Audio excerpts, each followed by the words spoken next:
പിതാവിന്റെയും പുത്രന്റെയും പരിശുദ്ധാത്മാവിന്റെയും നാമത്തിൽ ആമേൻ. എൻ്റെ പ്രിയപ്പെട്ടവർ, ഇന്ന് ഓഗസ്റ്റ് 12 ചൊവ്വാഴ്ച. നമുക്ക് അമ്മയോട് ചേർന്ന് പ്രാർത്ഥിക്കാം. അമ്മേ പരിശുദ്ധമ്മേ, അമ്മേ പരിശുദ്ധമ്മേ, ദേവമാതാവേ, ദൈവമാതാവേ, കൃപാസനത്തിലൂടെ ഞങ്ങൾക്കും ഞങ്ങളുടെ ദേശത്തിനും അമ്മ മധ്യസ്ഥം തേടി തന്ന എല്ലാ അനുഗ്രഹങ്ങൾക്കും കൃപകൾക്കും ഞങ്ങളിപ്പോൾ ഹൃദയം നിറഞ്ഞ നന്ദി പറയുന്നു. അമ്മേ പരിശുദ്ധമ്മേ, ദേവമാതാവേ, 2004 ഡിസംബർ 7 ഉച്ചകഴിഞ്ഞ് 2:30 കൃപാസനത്തിൽ സംഭവിച്ച അമ്മയുടെ പ്രത്യക്ഷപ്പെടലിനെ കുറിച്ച് തിരുസഭയ്ക്ക് സമർപ്പിച്ചിരിക്കുന്ന പഠനരേഖകളുടെ സഭാത്മകമായ പഠനം ആരംഭിക്കുവാൻ ഞങ്ങൾ പ്രാർത്ഥിക്കുന്നു.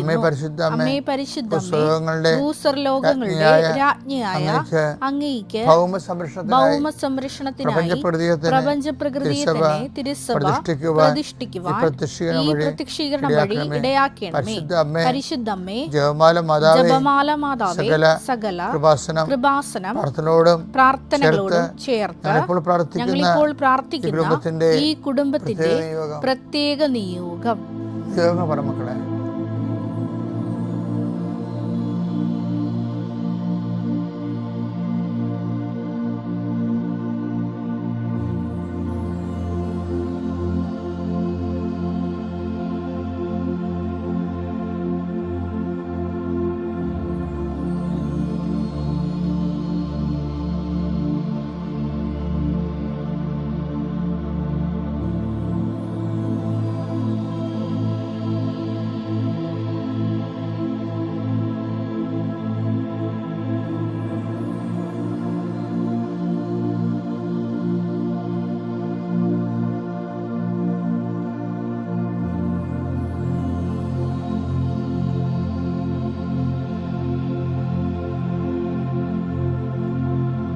അമ്മയുടെ പ്രത്യക്ഷീകരണത്തിന്റെ ഈ അനുഗ്രഹവേളയിൽ ഞങ്ങൾക്ക് സാധിച്ചു തരുവാൻ കനിയണമേ. വിശ്വാസ പ്രമാണം. സർവശക്തനായ പിതാവും ആകാശത്തിന്റെയും ഭൂമിയുടെയും സൃഷ്ടാവുമായ ദൈവത്തിൽ ഞാൻ വിശ്വസിക്കുന്നു. അവിടുത്തെ ഏകപുത്രനും ഞങ്ങളുടെ കർത്താവുമായ ഈശോമിശിഹായിലും ഞാൻ വിശ്വസിക്കുന്നു. ഈ പുത്രൻ പരിശുദ്ധാത്മാവിനാൽ ഗർഭസ്ഥനായി കന്യകാമറിയത്തിൽ നിന്ന് പിറന്ന് പൊന്തിയോസ് പീലാത്തോസിന്റെ കാലത്ത് പീഡകൾ സഹിച്ച് കുരിശിൽ തറയ്ക്കപ്പെട്ട് മരിച്ച് അടക്കപ്പെട്ട് പാതാളങ്ങളിൽ ഇറങ്ങി മരിച്ചവരുടെ ഇടയിൽ നിന്ന് 3-ാം നാൾ ഉയർത്ത് സ്വർഗത്തിലേക്ക് എഴുന്നള്ളി സർവശക്തിയുള്ള പിതാവായ ദൈവത്തിന്റെ വലതുഭാഗത്തിരിക്കുന്നു. അവിടെ നിന്ന് ജീവിക്കുന്നവരെയും മരിച്ചവരെയും വിധിക്കുവാൻ വരുമെന്നും ഞാൻ വിശ്വസിക്കുന്നു. പരിശുദ്ധാത്മാവിലും ഞാൻ വിശ്വസിക്കുന്നു. വിശുദ്ധ കത്തോലിക്കാ സഭയിലും പുണ്യവാന്മാരുടെ ഐക്യത്തിലും പാപങ്ങളുടെ മോചനത്തിലും ശരീരത്തിന്റെ ഉയർപ്പിലും നിത്യമായ ജീവിതത്തിലും ഞാൻ വിശ്വസിക്കുന്നു. ആമേൻ. സ്വർഗ്ഗസ്ഥനായ ഞങ്ങളുടെ പിതാവേ, അങ്ങയുടെ നാമം പൂജിതമാകണമേ. അങ്ങയുടെ രാജ്യം വരണമേ. അങ്ങയുടെ തിരുമനസ് സ്വർഗത്തിലെ പോലെ ഭൂമിയിലും ആകണമേ. അന്നു വേണ്ടുന്ന ആഹാരം ഇന്ന് ഞങ്ങൾക്ക് തരണമേ. ഞങ്ങളോട് തെറ്റ് ചെയ്യുന്നവരോട് ഞങ്ങൾ ക്ഷമിക്കുന്നത് പോലെ ഞങ്ങളുടെ തെറ്റുകൾ ഞങ്ങളോടും ക്ഷമിക്കണമേ. ഞങ്ങളെ പ്രലോഭനത്തിൽ ഉൾപ്പെടുത്തരുതേ, തിന്മയിൽ ഞങ്ങൾ രക്ഷിക്കണമേ. ആമേൻ. നന്മ നിറഞ്ഞ മറിയമേ, സ്വസ്തി. കർത്താവ് അങ്ങയുടെ കൂടെ സ്ത്രീകളിൽ അങ്ങ് അനുഗ്രഹിക്കപ്പെട്ടവളാകുന്നു. അങ്ങയുടെ ഉദരത്തിൻ ഫലമായി ഈശോ അനുഗ്രഹിക്കപ്പെട്ടവനാകുന്നു. പരിശുദ്ധ മറിയമേ, തമ്പുരാന്റെ അമ്മേ, പാപികളായ ഞങ്ങൾക്ക് വേണ്ടി ഇപ്പോഴും ഞങ്ങളുടെ മരണസമയത്തും തമ്പുരാനോട് അപേക്ഷിക്കണമേ. ആമേൻ. എൻ്റെ കർത്താവേ, നിന്റെ ഉന്നതമായ നാമം സ്വസ്ഥം ചെയ്യുന്ന കർത്താവേ, കുഞ്ഞുങ്ങളെ ഓർത്ത് പ്രാർത്ഥിക്കുന്നു, കുഞ്ഞുങ്ങളുടെ രോഗങ്ങളെ ഓർത്ത് പ്രാർത്ഥിക്കുന്നു, ഞങ്ങളുടെ ബന്ധുക്കൾ സ്വന്തപ്പെട്ടവർ ആശുപത്രി രോഗികളെ കിടക്കുന്ന സ്വന്തം പ്രാർത്ഥിക്കുന്നു. ഈശോ മാറാത്ത രോഗങ്ങളെ ഓർത്തോർത്ത് കണ്ണീരോടെ പ്രാർത്ഥിക്കുന്നു. എത്ര മരുന്ന് കഴിച്ചിട്ടും പിന്നെയും മാറി കർത്താവ് പിന്നെയും രോഗങ്ങൾ, അതേ രോഗങ്ങൾ തന്നെ കർത്താവ് കുറച്ചു നേരം ശമിക്കും, പിന്നെ കുറച്ച് കഴിഞ്ഞാൽ പിന്നെയും തിരിച്ചു വരും. എന്തിനാണെന്നറിയാൻ പാടില്ലാതെ മനസ്സ് കലങ്ങി ഇടിഞ്ഞു പോയവർ കർത്താവിൻ്റെ രക്തത്താൽ യേശുക്രിസ്തു നാമത്തിൽ ഈ നിമിഷം സൗഖ്യം പ്രാപിക്കട്ടെ എന്ന് പ്രാർത്ഥിക്കുന്നു. ഈശോ കടകമ്പോളങ്ങൾ നടത്തുന്നവർ, ചെറിയ വ്യവസായങ്ങൾ നടത്തുന്നവർ, അതുകൊണ്ട് കുഞ്ഞുങ്ങളെ പഠിപ്പിക്കുന്നവരും കുടുംബം പോറ്റുന്നവരും അവർക്കുണ്ടാകുന്ന തടസ്സങ്ങൾ യേശുവിൻ്റെ നാമത്തിൽ ഞാൻ ബന്ധിക്കുന്നു. വിൽക്കാനുള്ള വസ്തുക്കൾ, വാങ്ങാനുള്ള വസ്തുക്കൾ, അതുപോലെ തന്നെ വെക്കാനുള്ള പുരകൾ, പുരയുടെ പുര വെക്കാനുള്ള സ്ഥലങ്ങൾ എല്ലാം കർത്താവിൻ്റെ പരിശുദ്ധമായ രക്തം തളിച്ചുകൊണ്ട് അത് നാളുകളായി നിലനിൽക്കുന്ന ദോഷങ്ങളെ യേശുവിൻ്റെ നാമത്തിൽ ബന്ധിക്കുന്നു. നിൻ്റെ യാത്രകളെല്ലാം ലക്ഷ്യങ്ങളെല്ലാം കർത്താവ് അനുഗ്രഹിക്കട്ടെ. നിത്യം പിതാവ് പുത്രനും പരിശുദ്ധാത്മാവിനെ നയിക്കുക. ആമേൻ. നിങ്ങൾ അറിയാത്തതിനെ ആരാധിക്കുന്നു, ഞങ്ങൾ അറിയുന്നതിനെ ആരാധിക്കുന്നു. ആരാധനയുടെ പ്രധാനപ്പെട്ട ഒരു കണ്ടൻ്റാണ് അറിവ്. യോഹന്നാൻ 4:22 നിങ്ങൾ അറിയാത്തതിനെ ആരാധിക്കുന്നു, നിങ്ങൾ അറിയാത്തതിനെ ആരാധിക്കുന്നു, ഞങ്ങൾ അറിയുന്നതിനെ ആരാധിക്കുന്നു. അറിയുന്നതിനെ ആരാധിക്കും. പക്ഷെ അറിയുന്നതിനെ ആരാധിക്കുമ്പോൾ എന്താണ് റിസൾട്ട്? എന്താണ്? രക്ഷ യഹൂദരിൽ നിന്നാണല്ലോ. അറിയുന്നതിനെ ആരാധിക്കുന്നതിൽ നിന്നാണ് ക്രിസ്തുവിനെ കിട്ടുന്നത്. രക്ഷ എന്ന് പറഞ്ഞാൽ എന്താണ്? ലുക്ക 2:30 എല്ലാ മനുഷ്യർക്കും വേണ്ടി ഒരുക്കിയിരിക്കുന്ന രക്ഷ ഞാനെൻ്റെ കണ്ണുകൊണ്ട് കണ്ടിരിക്കുന്നു. അപ്പോൾ രക്ഷ എന്ന് പറയണത് ആരിൽ നിന്നാണ് വരണത്? ക്രിസ്തു ആരിൽ നിന്നാണ് വരണത്? ആർക്കാണ് ക്രിസ്തുവിന് അനുഭവവേദ്യമാകണത്? അറിഞ്ഞ് ആരാധിക്കുമ്പോഴാണ്. അപ്പം അതുകൊണ്ടാണ് നമ്മൾ ജപമാലയൊക്കെ പ്രാർത്ഥിക്കുമ്പോൾ ശവപ്രാണത്തിന് മുമ്പ് നമ്മൾ പ്രാർത്ഥിക്കുന്നത് ഈ ജപം ഭക്തിയോടും ശ്രദ്ധയോടും കൂടി ചെയ്യുന്നതിന്.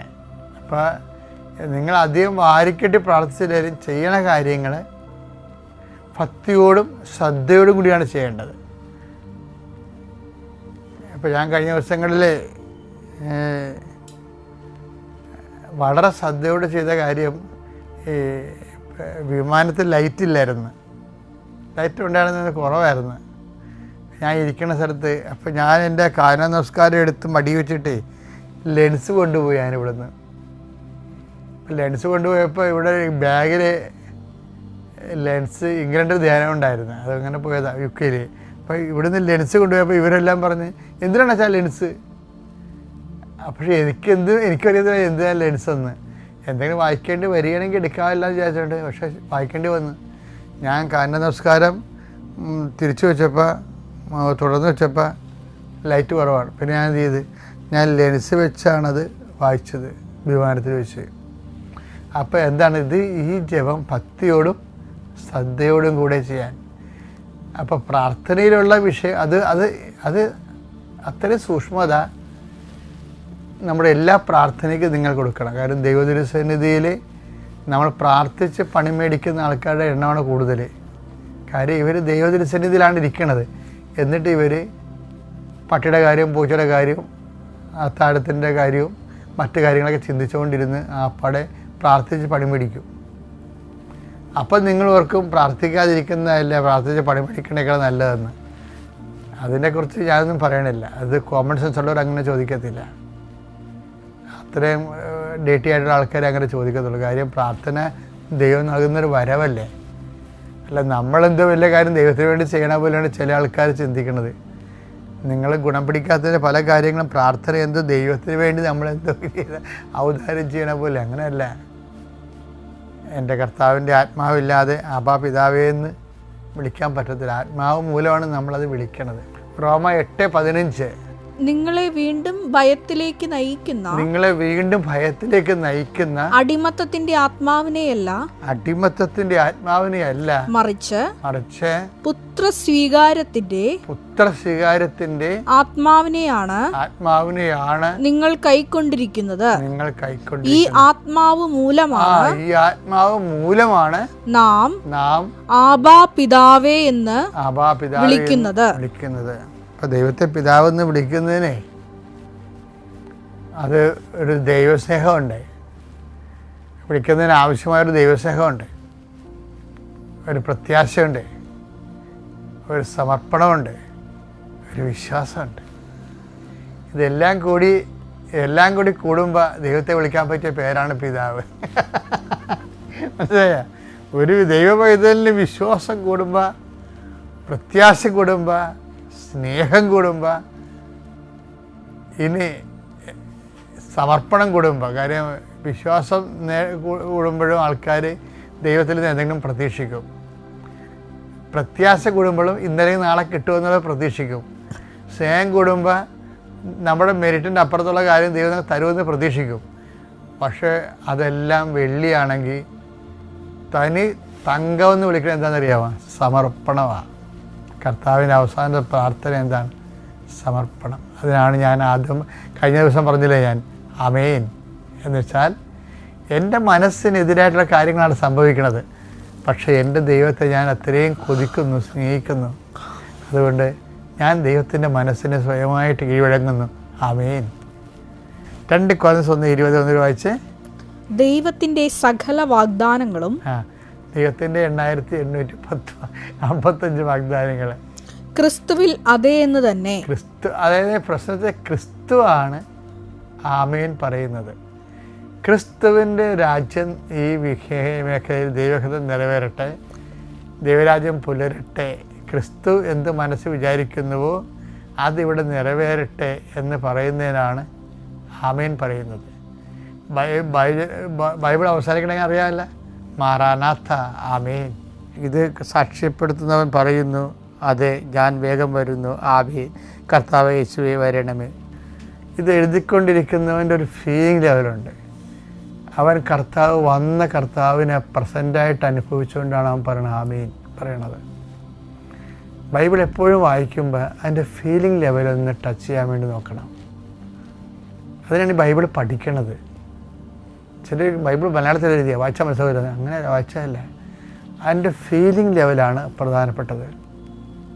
ഇപ്പോൾ പറഞ്ഞില്ലേ കർത്താവേ വരണമേ എന്ന് പറയുമ്പോൾ അയാളിത് അവസാനിപ്പിക്കുകയും വെളിപ്പാട് യോഹന്നാനിലൂടെ ഒഫീഷ്യലായിട്ട് അവസാനിക്കുകയും ഇപ്പം എല്ലാവർക്കും വേണ്ടി, രക്ഷിക്കപ്പെട്ട എല്ലാ ജനങ്ങൾക്കും വേണ്ടി ഈ അപ്പോസ്തലൻ പ്രാർത്ഥിക്കലാണ്, മാറാനാഥ, ഞങ്ങൾ കൊതിയോടെ കാത്തിരിക്കുന്ന കർത്താവേ വരണമേ.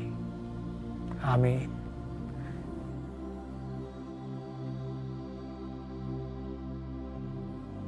അത്യപൂർവ ദൈവാനുഭവങ്ങൾ ഇനി നിങ്ങൾക്കും സ്വന്തം.